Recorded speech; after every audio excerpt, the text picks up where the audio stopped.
Hello दोस्तों, स्वागत है हमारे नए वीडियो में। आज की वीडियो में हम लोग एक हॉरर थ्रिलर मूवी को एक्सप्लेन करने वाले हैं। इस मूवी की कहानी में हम लोग एक प्रेरणा नाम की लड़की को देखेंगे जो कि प्रेग्नेंट होती है। जब कुछ लोग जनगणना के लिए उसके पास जाते हैं तब ये लोग उससे उसके बच्चों के बारे में पूछते हैं। तब प्रेरणा इन लोगों से ये बोलती है, बच्चे जैसे ही पैदा होकर बाहर आते हैं वो थोड़ा रोते हैं और इसके बाद मर जाते हैं। ये सुनकर ये लोग बहुत डर जाते हैं। लेकिन इससे भी भयानक एक सच्चाई जो कि इन लोगों को पता चलने वाली थी, क्योंकि प्रेरणा की अब तक शादी नहीं हुई थी और प्रेरणा के पिता ही उसके साथ दरिंदगी करते थे। जब प्रेरणा उन्हें ऐसा करने से रोकती थी तब घर के सारे लोग प्रेरणा को बहुत मारते थे।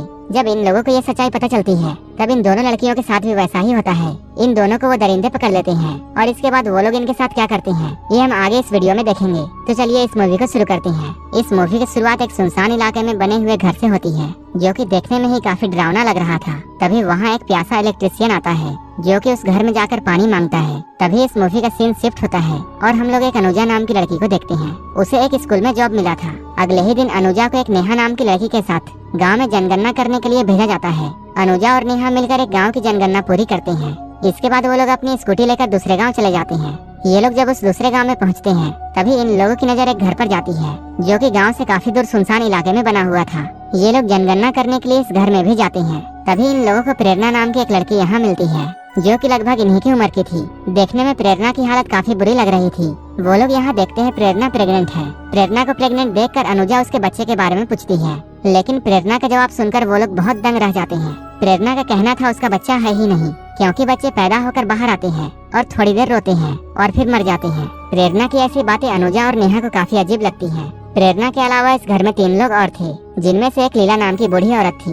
इनका नौकर भोला और इसके अलावा एक इंसान और था। लेकिन प्रेरणा इन लोगों को ये क्लियर नहीं बताती है कि वो इंसान प्रेरणा का क्या लगता है। लेकिन अनुजा उस शख्स को प्रेरणा का पति मानकर अपने रिकॉर्ड में लिख लेती है और इसके बाद ये लोग यहाँ से चले जाते हैं। लेकिन अनुजा को वहाँ कुछ ठीक नहीं लगता है और ये लोग सोचती हैं शायद प्रेरणा का पति उसे बहुत मारता होगा।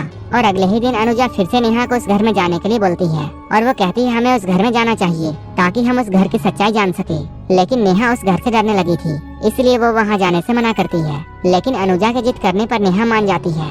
ये लोग बिना किसी को बताए उस घर में आ जाते हैं। यहाँ आने के बाद इस बार इन लोगों को प्रेरणा का पति मिलता है जिसका नाम घनश्याम था। यहाँ इन लोगों को ये बात पता चलती है ये लोग यहाँ 20 सालों से रह रहे हैं और घनश्याम ने 5 सालों के लिए मौन व्रत भी रखा हुआ है, जिनमें से 3 साल पूरे हो चुके हैं और 2 साल अभी बाकी हैं। ये सुनकर अनुजा और नेहा को इस घर के लोग बहुत अजीब लगते हैं और साथ ही साथ ये घर भी बहुत डरावना था। अनुजा और नेहा जल्दी से अपनी इंक्वायरी पूरी करती हैं और वो लोग यहाँ से जाने लगते हैं। लेकिन तभी यहाँ बारिश शुरू हो जाती है और बारिश काफी जोर से हो रही थी, इसलिए इन्हें ना चाहते हुए भी इस घर में रुकना पड़ता है। धीरे धीरे करके रात हो जाती है, लेकिन बारिश रुकने का नाम नहीं ले रही थी। अनुजा और नेहा को ये लोग रहने के लिए अलग रूम देते हैं, लेकिन ये लोग यहाँ बहुत डरे हुए थे, जिसकी वजह से इन्हें नींद नहीं आ रही थी। तभी अनुजा खिड़की से बाहर देखती है और वो इस नज़ारे को देखकर बहुत हैरान हो जाती है, क्योंकि घर के बाहर छोटे से बने झोपड़ी में घनश्याम एक लाश के साथ था। ये देखने के बाद अनुजा बहुत डर जाती है और वो नेहा को भी ये बात बताती है।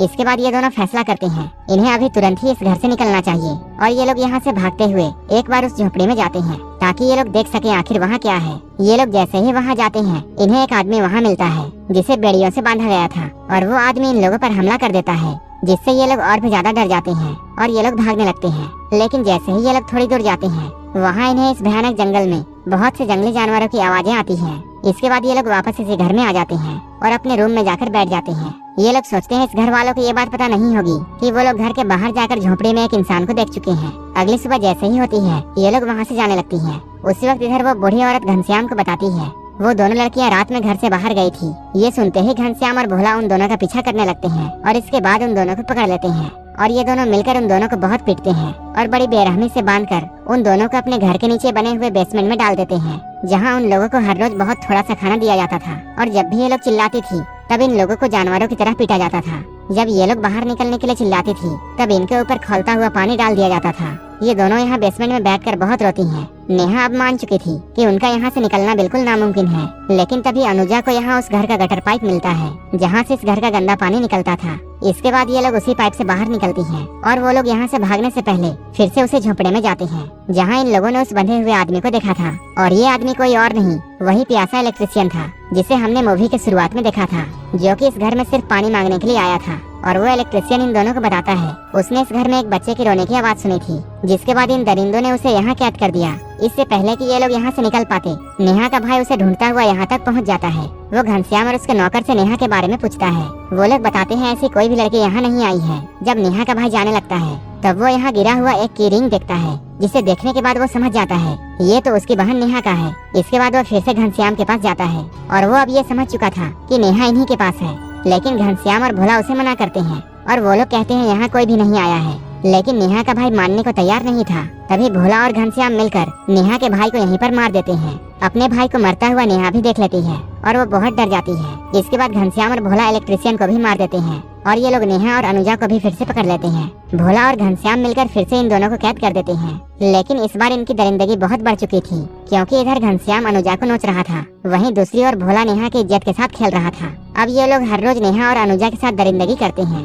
एक रात प्रेरणा इन दोनों को पानी पिलाने के लिए आती है। प्रेरणा यहाँ मेंटली बहुत बीमार थी, लेकिन वो यहाँ नेहा को कुछ ऐसी सच्चाई बताती है जिसे सुनने के बाद नेहा की रूह भी कांप जाती है। प्रेरणा उसे बताती है घनश्याम उसका पति नहीं बल्कि पिता है और वो उसे बात बात पर बहुत मारता है और घनश्याम ने ही उसकी माँ को भी मार दिया था। और वो बताती है पापा मेरे साथ रोज दरिंदगी करते हैं और प्रेरणा के पेट में जो भी बच्चा है वो घनश्याम का ही है। और जब भी प्रेरणा बच्चे को जन्म देती थी, भोला और घनश्याम मिलकर बच्चे को मार देते थे। इधर अनुजा भागने की कोशिश करती है और वो ऊपर से कूद जाती है। वो घनश्याम और भोला से बहुत गुस्सा थी और वो इन लोगों से बदला लेना चाहती थी, इसलिए वो इनके भैंस वाले झोपड़े को जला देती है। जब घनश्याम और बाकी लोग जलता हुआ झोपड़ा देखते हैं तब भोला चाकू लेकर अनुजा को मारने के लिए जाता है और वो अनुजा का पीछा करते हुए जंगल में बहुत दूर निकल जाता है। यहाँ इन दोनों की फाइट होती है, लेकिन अंत में अनुजा भोला को ही मार देती है। वहीं दूसरी तरफ हम लोग प्रेरणा को देखते हैं, जो कि यहाँ से निकलने में नेहा की मदद कर रही थी और नेहा यहाँ से निकलते हुए बाहर अनुजा के साथ जाकर मिल जाती है। लेकिन अनुजा का बदला अभी पूरा नहीं हुआ था। अब वो घनश्याम को भी मारना चाहती थी, जिसने उसके साथ तो दरिंदगी की ही थी, साथ ही साथ उसने अपनी बेटी को भी नहीं छोड़ा था। इसके बाद अनुजा फिर से उसी घर में जाती है। यहाँ अनुजा घनश्याम को ढूंढती है और इन दोनों की लड़ाई इस घर के छत पर होती है। इन दोनों की काफी लंबी फाइट होने के बाद अनुजा घनश्याम को भी मार देती है। इधर घनश्याम की माँ लीला नेहा को मारने वाली थी, लेकिन नेहा भी उस पर हमला कर देती है और वो भी उस बुढ़िया को मार डालती है। जिसके बाद ये लोग उस घर से बाहर आती हैं और ये लोग एक जगह पर बैठ जाती हैं। इन्होंने तीनों दरिंदों को मारकर प्रेरणा को भी उनसे आजादी दी थी, क्योंकि घनश्याम की माँ भी जानती थी घनश्याम अपनी बेटी के साथ क्या करता है। इसके बाद हम लोग मूवी के आखिर में ये देखते हैं वो दरिंदे इस घर में पहले ही 13 लोगों को मार चुके थे, जिनमें से 9 लड़कियों के साथ इनके नौकर भोला ने दरिंदगी की थी। घनश्याम की पत्नी सावित्री इनका पहला शिकार थी। सिर्फ अनुजा और नेहा ही ऐसे 2 लोग थे जो कि उन दरिंदों को मारकर वहाँ से जिंदा बाहर आए थे। इस मूवी का नाम था वेलकम होम। अगर आपको ये स्टोरी पसंद आई हो तब एक लाइक जरूर कर देना और ऐसे ही वीडियोस के लिए मेरे चैनल को जरूर सब्सक्राइब कर लेना। तो मिलते हैं हमारे नेक्स्ट वीडियो में।